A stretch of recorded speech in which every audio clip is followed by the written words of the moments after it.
Andrew, on today's show, we're interviewing a former producer for the Dr. Phil show. I mean, do you remember did you ever watch the Dr. Phil show, Andrew? I have seen the Dr. Phil show. Well, his name is Del Bigtree, and he has made a movie called Vaxxed. It's a documentary that absolutely has taken off all over the internet and then got banned from the internet. Oh, wow. But the movie attempts to share why in 1975, just 1 in every 5,000 kids had autism, and now today, 1 in every 45 kids has autism. Wow. We cover all this and more on today's edition of the Thrive Time Show with Del Bigtree. Now, just so for the folks out there that aren't familiar, Del Bigtree is good friends with Bobby Kennedy Jr., who we just had on the show, Robert Kennedy Jr. That's JFK's nephew, and he's friends with Dr. Richard Bartlett, and he's sort of a big deal, and he's the man who's produced the movie that is the most watched and most censored movie you're ever going to find. It's called Vaxxed. Check it out. It's a documentary produced by Del Bigtree, and if you haven't seen it, you should check it out. It's called Vaxxed. Now, Andrew, if you do want to see the movie Vaxxed, you can find it at vaxxedthemovie.com. It's VAXXED, themovie.com. But before we get into the intro, I want to ask a visitor. We have a visitor right now visiting us from the great state of Arizona. Yes, we do. Who has some experience with vaccinations, and I think she could help us frame the conversation. So without any further ado, here we go. All right, Krissa, you're joining us here from the great state of Arizona, and you are the CEO of a company called weldhouse.com. You guys make products for Honda. You make products for Starbucks. Can you tell the listeners out there what products do you make?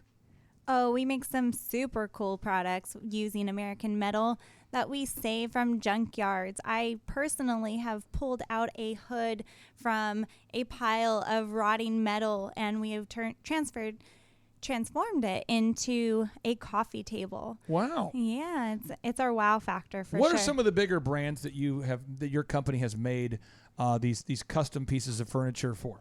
Raising Cane, Starbucks, Pixar, Universal Studios, just to name a few. But in addition to being a business boss, you also happen to be a mother.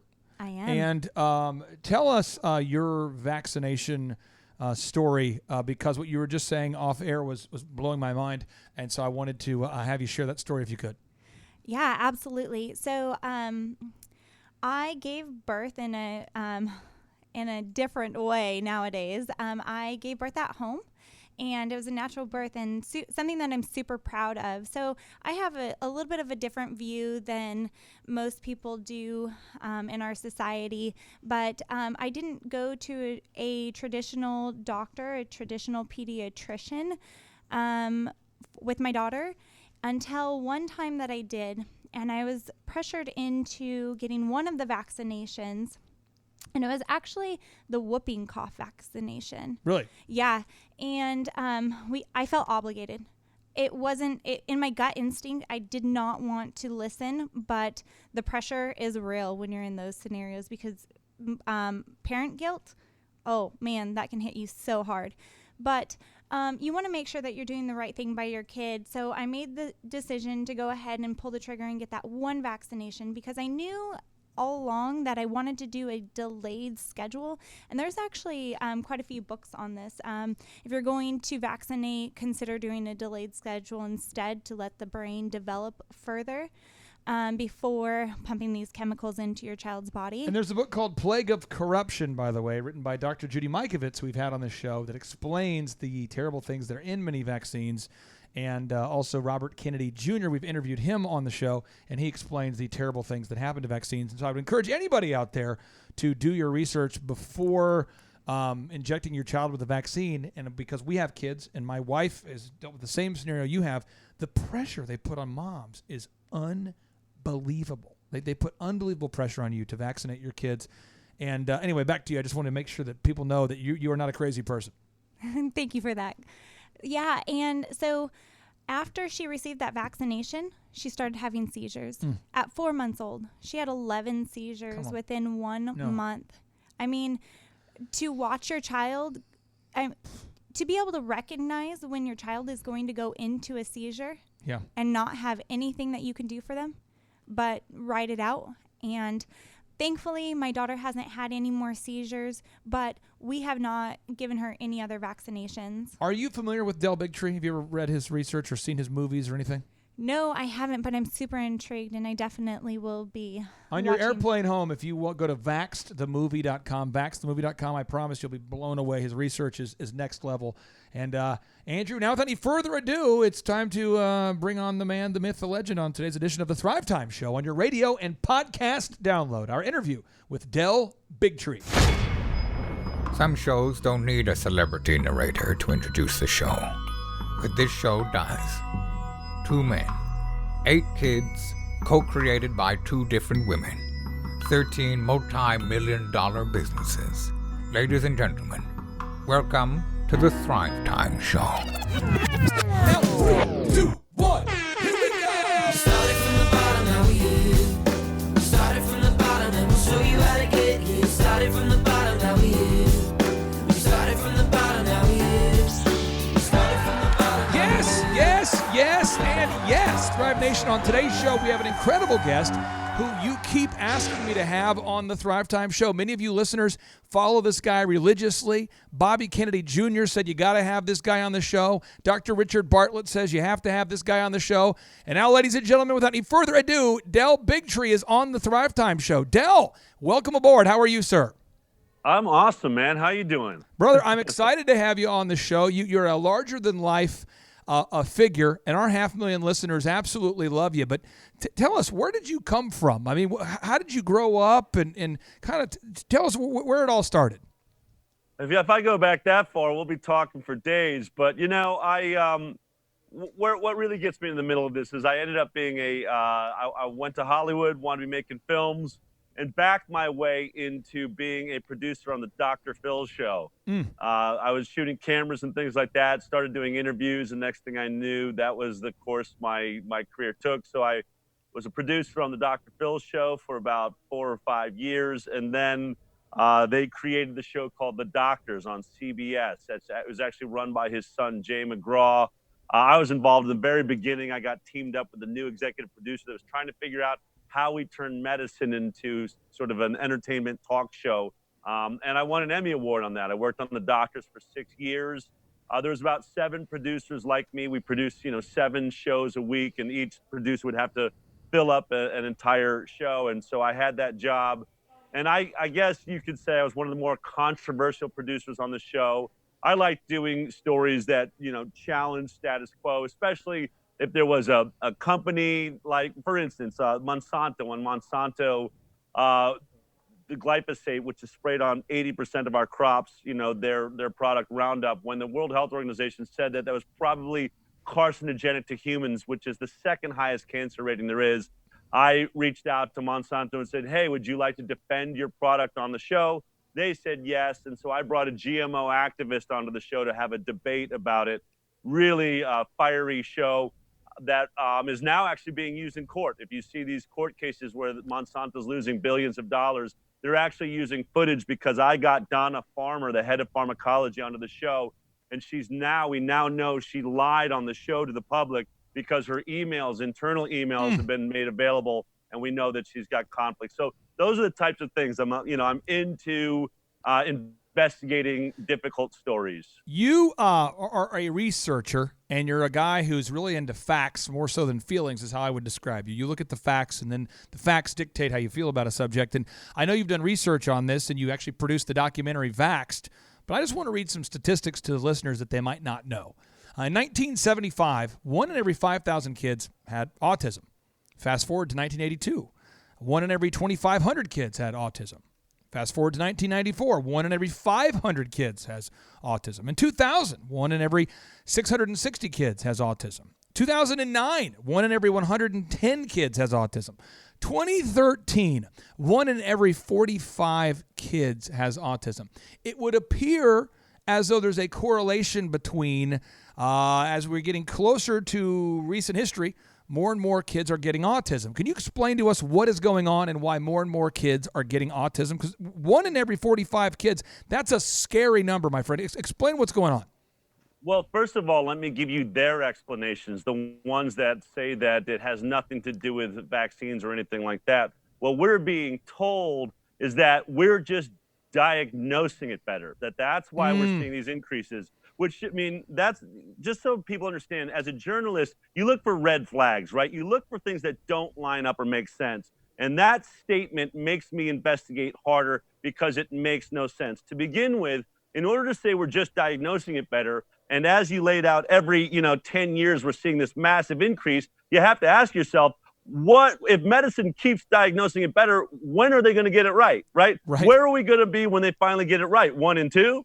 So we always were at 1 and 2. We had to get the diagnosis down correctly. It doesn't make any sense. And to take it one step further, I remember the first time I really heard about autism was the movie Rain Man. And, Dustin Hoffman plays this character. And we all thought it was really interesting. It's one of the first times we'd ever seen it. Now we're at, as you said, 1 in 45 children. We would have all seen it. We would have all seen it our entire lives. In fact, if you're going to say autism's always been here, we're just diagnosing it better, we should be able to go back to Egypt and see descriptions and hieroglyphics about autistic people, because it should have been 1 in 45 back then too, or 1 in 45 when Charcot and Tourette's and these great diagnosticians and, we're going into insane asylums and describing what they saw there. No description of autism anywhere, which is where all of those people would have been. So let's be clear. There is an increase taking place. And so now the question is, what is it? What I can tell you through my investigations over the last 4 years, deep investigations that you'll find in Vaxxed, is that most people that are scientists that have really been focused on autism, what they'll say is autism is simply children that cannot detoxify as fast as other kids. They call it issues with methylation. And so what this means is the collection of metals and toxic chemicals in children. If your body can't get rid of those, then it's building up. And then all you need is that last straw that pushes the child into an inflammatory event, usually brain swelling, that results in some sort of behavior like autism. I talked to a mother once last year, and she put it very well, I thought. She said, people say vaccines don't cause autism. And she's like, they're right, because autism is behavior. A vaccine doesn't cause a behavior. Vaccines cause encephalopathy, swelling of the brain. The vaccine swelled my child's brain. When that brain finally came down, the resulting behavior was autism. But the resulting behavior could have also been schizophrenia or something much lighter like ADD, ADHD. I think that that's an interesting way to put it. Now, are vaccines the only cause of autism? I don't believe so. I think that you're looking at environmental toxins. I've talked to parents whose child got autism from a fluorescent bulb falling and smashing on the floor. They ended up inhaling that mercury that was in the bulb, and then they started thrashing, and they were never the same again since. But I think that vaccines are the best delivery system for the toxins we're talking about that lead to this: aluminum, mercury, formaldehyde, polysorbate 80, these types of things. Where do you broadcast from typically? Where in the United States? I'm all over the world. I broadcast online, and so we Everywhere. had a YouTube channel, a Facebook channel. YouTube took us down just about, I think, 6 weeks ago. And then we have our own website, thehighwire.com, and we're getting millions of views now every week on our weekly show that goes out every Thursday, 11 a.m. Pacific time. So thehighwire.com is where people can go to see you, thehighwire.com? That's right. Yep. Okay. You made this movie, though, called Vaxxed, and what's interesting is everybody, a lot of people I know have seen the movie, and they say, oh, you got to watch Vaxxed. And I say, well, naturally, you'd say, well, where can I see it? Should I check it out on Amazon? Should I check it out on YouTube? Should I check it out? And it seems as though you're being censored at a massive way. And I think a lot of our listeners maybe don't understand what being censored feels like because they're not being censored. But one of my good friends, Stacy Purcell, just this morning, she sends me a screenshot. She says, oh, my gosh, I just got my Facebook censored.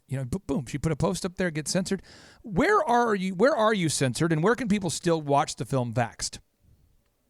Right now we're building websites to house Vaxxed, but you can usually find it at vaxxedthemovie.com. That's the distribution company that put the film out for us. I mean, we were censored right out of the gate. We got accepted into Tribeca Film Festival, and then right before we were going to screen there, we were kicked out of the festival because the pharmaceutical sponsor, Sloan Kettering, didn't like it, and so we were removed from that festival. Wow. We've been kicked out of multiple festivals. There's been bomb threats in theaters.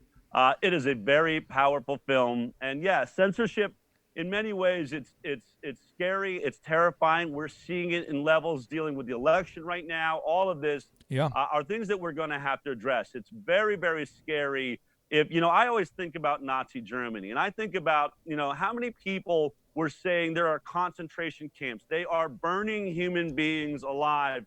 How many people tried to get that story out but were shut down either by local government or local press or even foreign press? I mean, we hear stories that the United States of America didn't really want to paint that picture of Germany. Well, right now there are parents of injured children from vaccination. Adam Schiff went out of his way to demand that Facebook and Twitter and Instagram take down any videos or any posts about the dangers of vaccines. And then he went after Amazon, where you used to be able to watch Vaxxed on Amazon Prime. He told Jeff Bezos, I don't want any documentaries. I don't want any books. They don't even want books of parents that are figuring out ways to heal their children of autism, something that's happening more and more often. Now they're being censored so that nobody can find those books. I mean, this is terrifying. We are talking about a holocaust of sorts of these children that are vulnerable. How much could we learn if these parents were able to interact more? If we could see maybe there's a specific type of person, maybe there's something in their lives that makes them vulnerable. We can't do that if everyone's being censored in the conversation. And I want to pile on here. This is some stuff I think you're aware of. Most people are probably not aware of this. But the models that initially predicted that 2.2 million people would die from COVID-19, those models were created by a man by the name of Neil Ferguson. And if people look up Neil Ferguson, they'll see that he was the director of the Abdul Latif Jameel Institute at the very time that he made the models.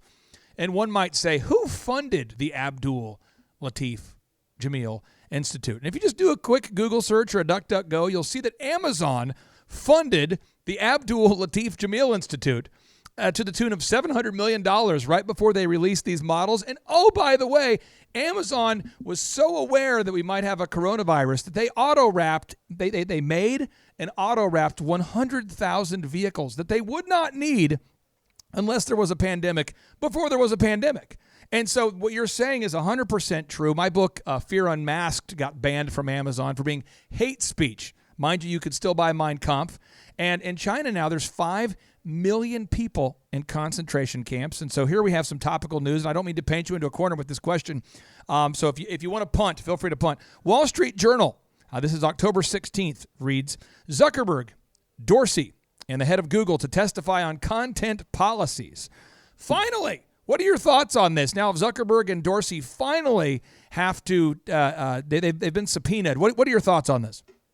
Well, I mean, I think it's time that we find answers to this censorship. I mean, we're beyond the place.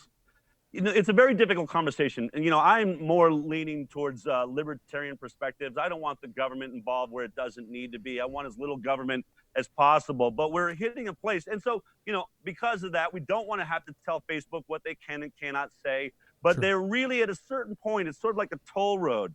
They can say, you don't have to pay the toll. Hey, man, you don't have to be on our road. But when they buy up every road in sight and you can't get on anything but a toll road, now it's a public, utility. Now it's something that the public has got to get involved. Government has to get involved. And I think it's starting to look more like that, where this is where everyone is communicating. So you can't just allow one party free reign and the other one is shut up on everything they're trying to say. That's not America, and that's not freedom, and it's certainly not freedom of speech. Well, I'm in Tulsa, Oklahoma, and again, agreeing with what you're saying.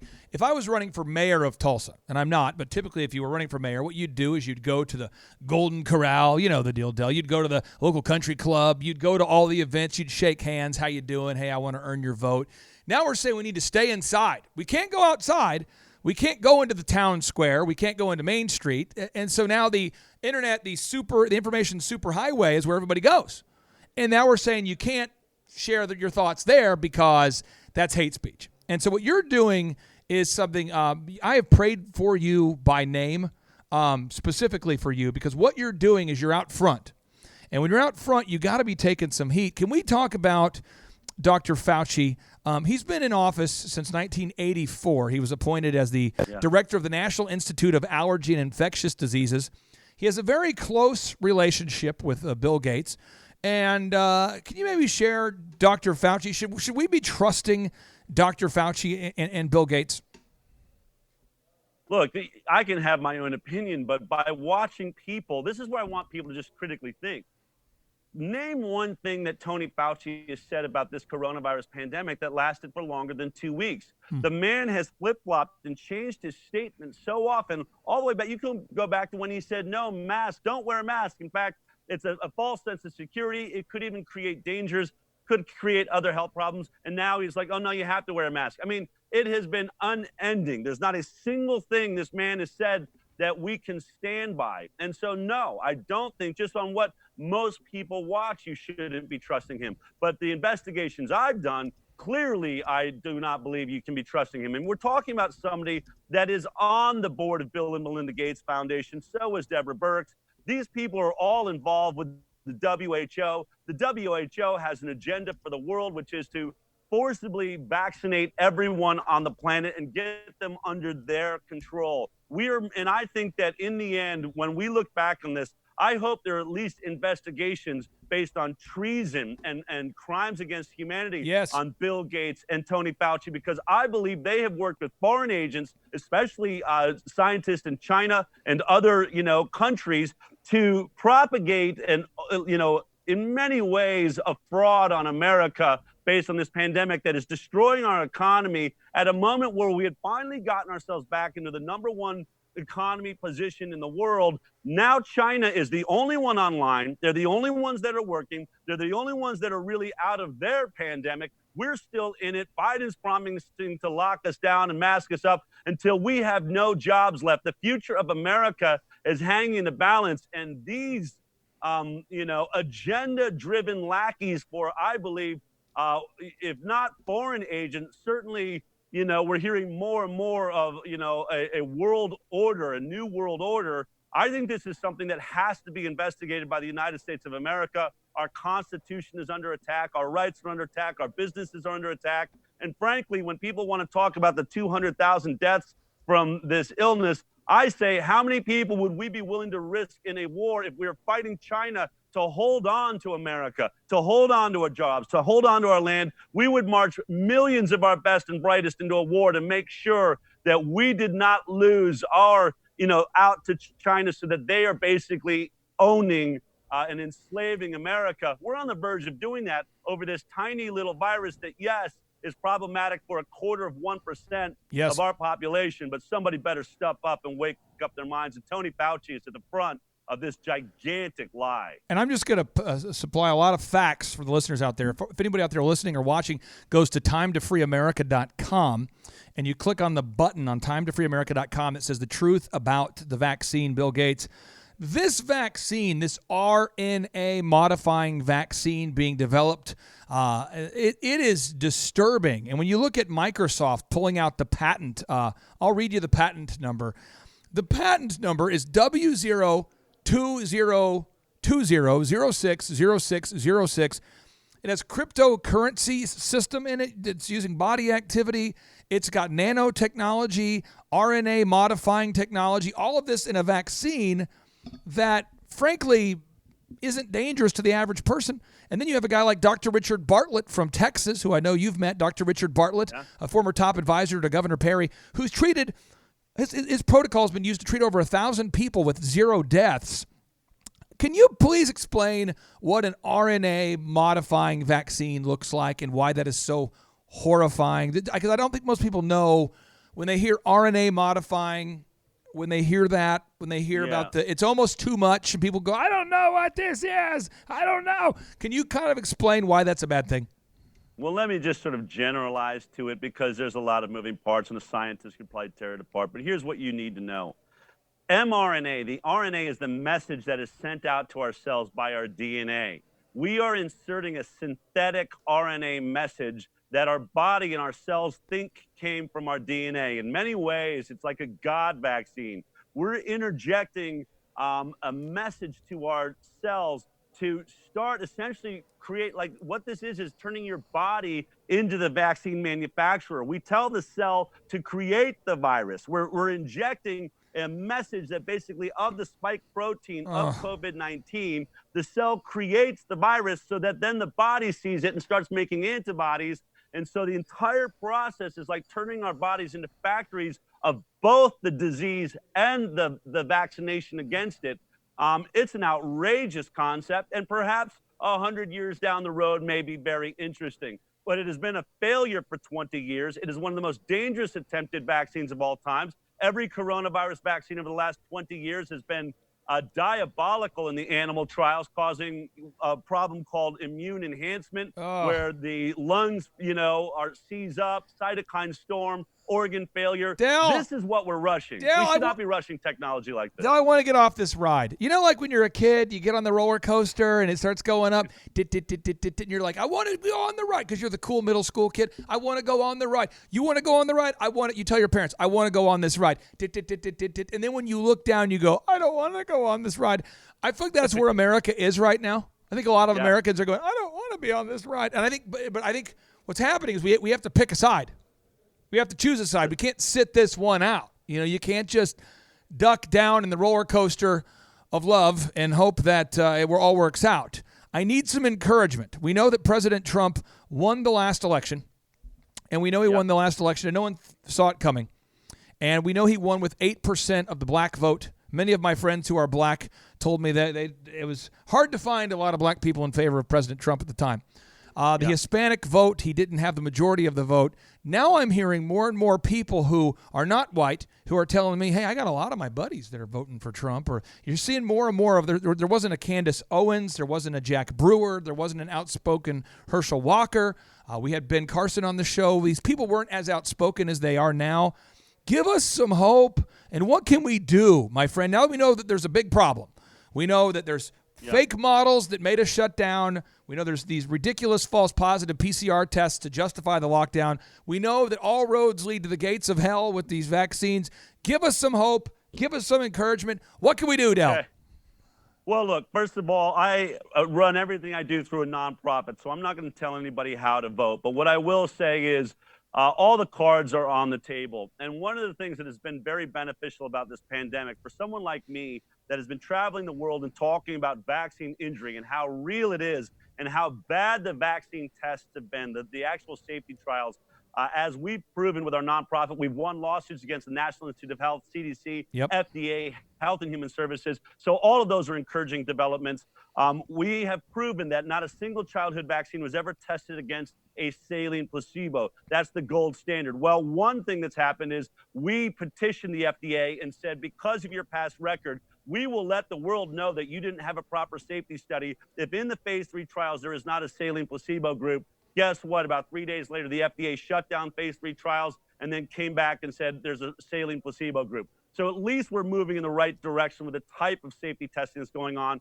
Hopefully it'll be long enough and robust enough that we can catch the types of issues I was talking about, whether it's immune enhancement or if it's just autoimmune disease. We won't know if this vaccine causes autoimmune disease unless these safety trials last for at least 2 or 3 years, which is how long it takes for you to develop multiple sclerosis or diabetes or cancer from the vaccines. These are all real issues that need to be investigated.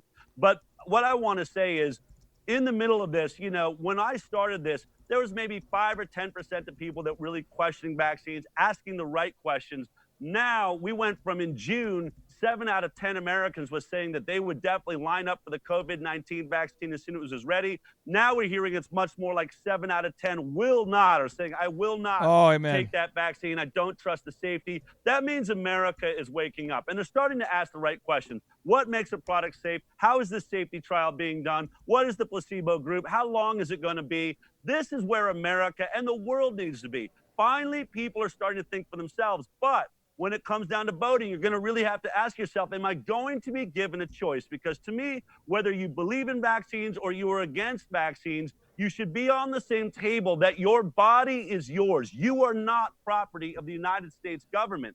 And the moment they pass laws that mandate a product, which Joe Biden did say he would press governors. And remember, it's governors that are going to have that power. So when you're voting, you've got to ask your governors, do I want a forced injection into my body of a product that will, at this point, be highly untested, very, very potentially dangerous. But at any time, should the government be allowed to inject you with things you have no control over? I say the moment you make that decision, you have just become a farm animal, and our founding fathers would die knowing that we gave up the ability to control our own bodies and what's injected to them and what's injected into our children. Freedom demands an intelligent population that's involved in the process, and we should elect officials that see us as intelligent enough to make decent decisions for our bodies, our children, and the future of this country. If they think they have to force that upon us, then we have lost the dream of our founding fathers.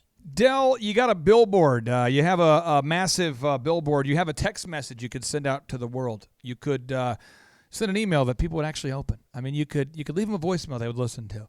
If you had the whole world right there and you had the microphone and you could just say, everybody, stop being perpetually distracted, stop texting, stop tweeting, stop, just pay attention. If you had the world's attention to say anything to the world right now, what's the one message that you want to communicate to our 500,000 listeners?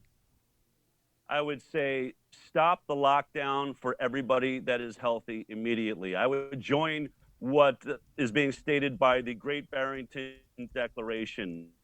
This is only dangerous for 0.25% of the population. That means we have a 99.74% success rate at beating it with our own immune systems. This vaccine is going to be useless. They're already saying they'll accept it as low as a 50% effectiveness. We cannot lose our greatness. We cannot lose our jobs and our economy over an illness with 0.25%. If we stay locked down with that low a death rate, then let me tell you something, and this is probably the statement I would make. Every infectious illness on this planet is on track for a 0.25% death rate. The flu is, a rhinovirus is, a coronavirus is. If we accept shutting down our nations over a 0.25% death rate, then we are essentially agreeing to be locked down the rest of our lives. And walking around breathing free air without a mask on will be something we tell our grandchildren. They'll sit there wide-eyed imagining what that world must have been like to live in, because it is over if we put up with this one more day. Del, I appreciate your passion, and I want to give you the opportunity, if you have an ask, if you want the listeners to do something today, share something. How can we help you? Specifically, I'm a big prayer guy. Yeah. So I've been praying for you, and hopefully you can feel your ears burning or some sort of proof that we've been doing that. But what's an ask you have for the listeners out there? Well, I have to tell you, the way I feel the prayers, I feel a really warm feeling and a positive feeling about our future. I believe that God is with us and that we are moving towards an evolution. We are going through the birth pangs of a better world, a smarter world. I think we're waking up, and I think that's important. For people that really want to wake up and want to be able to state the facts with their friends when it comes to the pandemic or any issues on vaccines, I just asked them to go to thehighwire.com, sign up to our email list so that we can tell you where we're broadcasting, no matter what channels they cut away. We will always be here for the public. And through the High Wire, you'll find your way to our nonprofit website,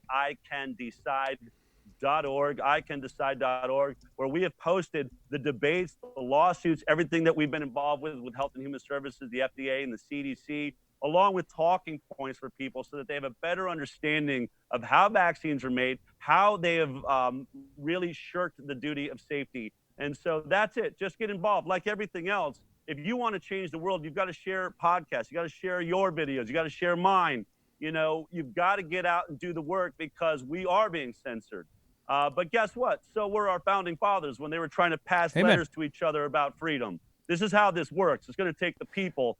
And I know the people are going to rise up and make a difference. Del, I know you're not fishing for a compliment, but I'm going to give you one. If I had hair that looked even 1/10 of 1/4 of 1% as good as your hair, I would rule the world. I'm just going to say that. I mean, if my hair looked even 1/4 of 1% as good as your hair, you've got some great hair. Is there a product of choice you're putting on that mop? It's impressive. Just anything to hold it back is all that I got. Oh, and, it's I great. guess if you can rule the world, I must be underachieving with my hairdo. I'll take a look. That's what's holding me back is the hair. Del, thank you so much, brother. Have a great rest of your day. You take care, too. And now, without any further ado, 3,